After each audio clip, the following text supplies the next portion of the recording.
Hei, salutare tuturor, eu sunt Gamer Zombie și bine v-am găsit la un episod.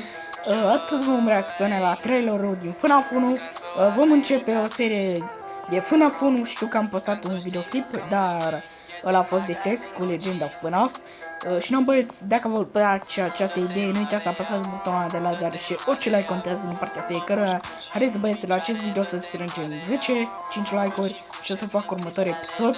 O să reacționez probabil la trailerul din FNAF 4, FNAF 2 poate, și o să facem și FNAF 2 pe canal.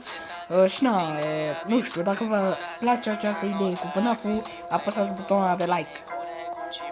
Ok? Apasă-l acolo și haideți să mergem să ne uităm. Dar înainte să ne uităm la acel intro, cum vedem aici avem pe șoimul roșu. Aici facem promovări pe canal, scrieți acolo jos, acolo în sesiunea de comentarii, hashtag promovare și o să-ți fac promovarea. Cum vedem aici, l-avem pe șoimul de aur, face videoclipuri de Brawl Stars. Wow, foarte multe videoclipuri de Brawl Stars. Asta, ok, face și PUBG, vedem, încercăm PUBG, ce mare.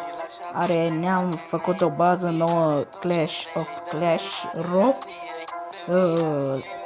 Bă, dar numai jocul ăsta a murit, Clash of Clans Royale. Și ăsta e canalul lui. Și haideți să mergem să ne uităm la acel intro.